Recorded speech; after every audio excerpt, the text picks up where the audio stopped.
Peace be with you. Dear friends, we celebrate Friday in the 15th week in the ordinary time. Gospel for our reflection is taken from Matthew chapter 12, verses 1 to 8. In this text of Matthew, Jesus is presented with compassion and understanding towards his disciples. He does not even ask his disciples to stop eating grains of wheat while they were passing through the grain fields.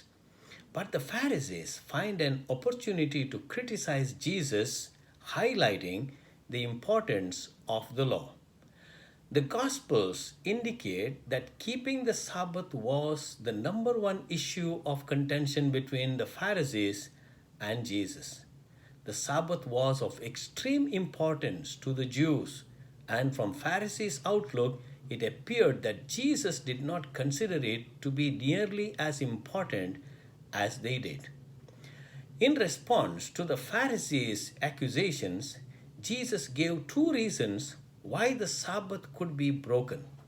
The great King David ate the bread that was meant only for the priests when he was hungry, and that the priests violated Sabbath in carrying out their obligations.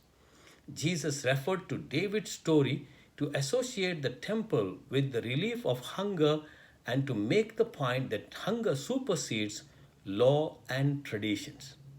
Furthermore, Jesus referred to Hosea chapter 6 verse 6 as the principle that underlined his two examples. Human need holds prominence over tradition. Finally, the Matthean text reports Jesus' self-statement that he superseded the law as the Lord of the Sabbath. Jesus corrects the experts of the law that love of human person is much more acceptable than blind following of the law. Human need was to be placed above religious observance. Mercy was and is more in line with God's intentions for the Sabbath rather than the strict obedience of the Sabbath, such as the Pharisees advocated. Jesus rebuked the Pharisees because they had forsaken the truths of justice, mercy, and faithfulness.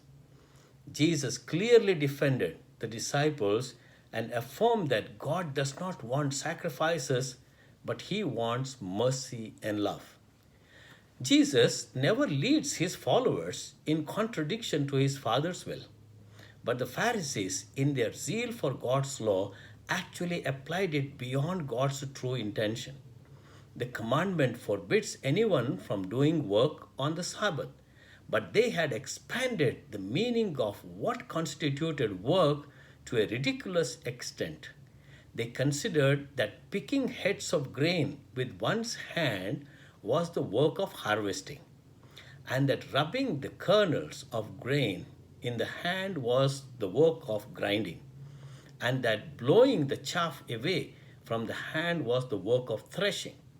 And altogether, it was all the work of preparing a meal.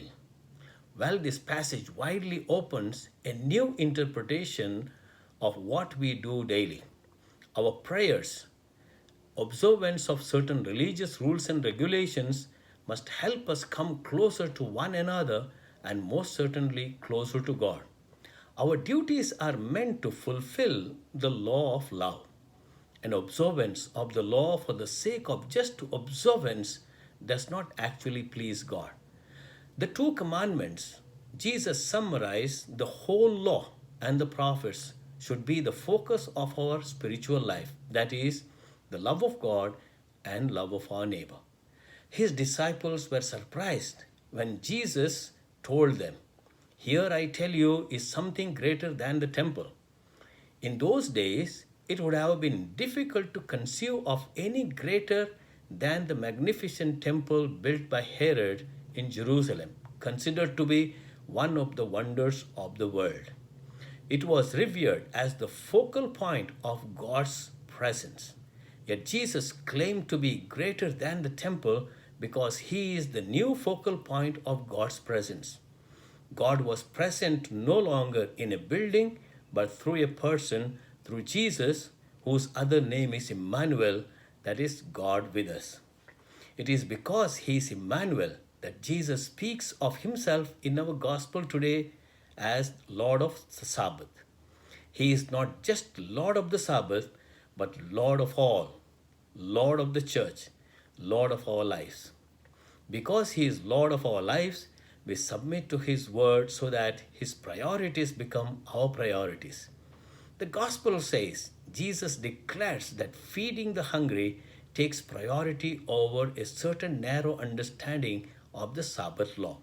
His hungry disciples are entitled to pick ears of grain to satisfy their hunger, even on the Sabbath. Jesus' word and his whole life helps us to sort out what is really important from what is not so important. God bless you.